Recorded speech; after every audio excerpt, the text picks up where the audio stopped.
حضرت عمر فاروق فرماتے ہیں ان کے انتقال کو 3 دن ہوئے تھے، میں مسجد نبوی میں بیٹھا تھا، 2-3 چھوٹی چھوٹی بچیاں آ گئی، کہنے لگی چاچا آپ خلیفہ بنے ہو؟ میں نے کہا پتر میں بناؤں؟ تو کہنے لگی چلیں پھر عصر کے بعد ابو بکر صدیق ہمارے گھر جاتے تھے۔ میں نے کہا پتر آپ کے گھر کیا ہے؟ کہنے لگی ابا فوت ہو گئے، بھائی کوئی نہیں، ہم نے نا بکریاں رکھی ہوئی، وہ روز عصر کے بعد آتے تھے، بکریوں کا دودھ دھو کے ہمیں دے جاتے تھے، کچھ پی لیتی تھی، کچھ بیچ کے گزارا کر لیتی تھی۔ 3 دن ہو گئے، میری ماں روتی ہے، بہنیں روتی ہیں، کون آئے گا؟ چاچا چلو گے؟ تو حضرت عمر کی تو داڑھی بھر گئی آنسوں سے، چادر اٹھا کے کندھے پہ رکھی، بیٹیاں آگے آگے، عمر پیچھے پیچھے۔ ایک صحابی رستے میں ملے، عمر کہاں جا رہے ہو روتے ہوئے؟ عمر اور روئے، کہنے لگے یار کیا بتاؤں، ابو بکر صدیق رستہ بڑا مشکل کر گیا میرے، اس کے رستوں پہ چلنا اتنا کٹھن ہے، اتنا مشکل ہے۔ بھئی کچھ ضروری ہے کہ 2 لاکھ روپے کسی کو دیں گے تو خدمت ہوگی؟ تو کسی کا آٹا ہی پسوا دیں، جا کسی کو جا کے شہر سے دوائی لا کے دے دیں، کوئی تو ڈیوٹی کرنا، یہ ہمیں حضرت ابو بکر صدیق نے سکھایا۔ تو کچھ نہیں کر سکتا تو مسجد میں جھاڑو تو دے میرے بھائی، کچھ تو۔ آپ کی اس محفل کا مہمان خصوصی کون ہے؟ میں تو آیا ہوں چلا جاؤں گا۔ اس محفل کا مہمان خصوصی وہ ہے جس نے محفل سے پہلے یہاں جھاڑو دیا، جس نے یہاں دریاں بچھائیں، جس اس کی فوٹو بھی نہیں آنی بچائی، وہ شاید پیچھے رہے۔ بڑے خاص لوگ، کیمرے کی آنکھ انہیں دیکھے نہ دیکھے، رب رسول انہیں دیکھے، اللہ رسول کی یہ نگاہ کرم میں رہتے ہیں۔ حضرت ابو بکر صدیق رضی اللہ تعالیٰ عنہ نے نیکی کے خیر کے اہداف طے کیے، اس ہدف پر انہوں نے زندگی گزاری۔ تیسری بات، انہوں نے نا اپنا مال خرچ کیا اسلام کے لیے۔ اپنا کمایا ہوا مال خرچ کرنا خاصا مشکل کام ہے، آسان نہیں ہوتا، اور اگر آپ نے جائز طریقے سے مشقت کے ساتھ پیسہ کمایا تو خاصا مشکل لگتا ہے اس کو خرچ کر۔ حضرت ابو بکر صدیق رضی اللہ تعالیٰ عنہ نے مال خرچ کیا، اور کس طرح خرچ کیا کہ جب حضور نے اشارہ کیا، جب اشارہ کیا، مسجد نبوی بننے کی بات آئی تب بھی خرچ کیا، جہاد کی بات آئی تب بھی خرچ کیا۔ حالات اوپر نیچے ہوتے رہتے ہیں۔ جنگ میں حضور نے اعلان کیا تو حالات کچھ زیادہ مؤثر نہیں تھے صدیق اکبر کے، تو حضرت عمر کہتے ہیں اس دن میں نے سوچا آج میں نے آگے گزرنا، تو میں آدھا مال لے آیا گھر سے۔ کتنا؟ زکوٰۃ کتنے فیصد ہے؟ بول کے بتائیں، جوان کیوں نہیں بولتے؟ کتنے فیصد؟ زکوٰۃ 2.5% ہے، 2.5%، 100 میں سے 2.5 روپے۔ حضرت عمر کتنے لے آئے؟ 50 روپے 100 میں سے۔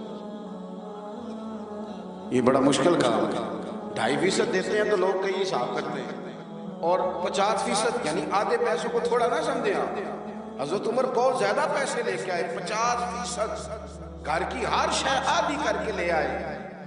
اور آپ فرماتے ہیں میرے حالات بڑے اچھے تھے ان دنوں، اور ابو بکر صدیق کے معاملات کا مجھے پتہ تھا، تو میرے دل میں خیال آیا کہ آج نہ میں نے ابو بکر سے آگے گزر جانا ہے۔ کہتے ہیں جا کے میں نے مال رکھا، اتنی دیر میں صدیق اکبر بھی آ گیا۔ کہتے ہیں جواب تو چلو جو ہونے تھے وہ ہونے ہی تھے، حضور نے جو دونوں سے سوال پوچھے نا، ان سوال ہی بڑے انفرادی تھے۔ مجھ سے حضور نے پوچھا کیا لے کے آئے ہو؟ ادھر دیکھو جوانوں، کیا لے کے آئے ہو؟ میں نے عرض کی حضور آدھا۔ مجھ سے پوچھا کیا لے کے آئے ہو؟ میں نے کہا حضور آدھا لے آیا ہوں۔ پھر غور کرنا، پوچھا کیا لائے ہو؟ اور ابو بکر صدیق سے پوچھا گھر کیا چھوڑ کے آئے ہو؟ آپ دیکھیں سوالوں میں ہی فرق ہے۔ مجھ سے پوچھا جا رہا ہے کیا لائے ہو، اور ان سے پوچھا کیا، اور ان کا جواب بھی بڑا انوکھا ہے۔ اس سوال کا جواب تھا حضور کچھ نہیں چھوڑا، سارا لے کے آئے۔ جواب یہ تھا، آپ سوال پوچھتے ہیں نا کہ ختم ہو گیا کھانا، تو کہتے ہیں ختم ہو گیا۔ حضرت صدیق اکبر سے پوچھا کیا لائے ہو، کیا چھوڑ کے آئے ہو؟ انہیں کہنا چاہیے تھا کچھ بھی نہیں۔ حضور نے فرمایا کیا چھوڑ کے آئے ہو؟ کیا جواب ہے، کیا حسن ہے، گویا وہ کہہ رہے ہیں کہ ہم کو لوارث تو نہیں نا بھئی، کیا چھوڑ کے آئے ہو؟ تو عرض کرنے لگے حضور گھر پڑا ہوا ہے، اللہ بھی چھوڑ آیا ہوں، اللہ کا رسول بھی چھوڑ آیا ہوں، رب رسول کا نام ہے نا میرے گھر میں۔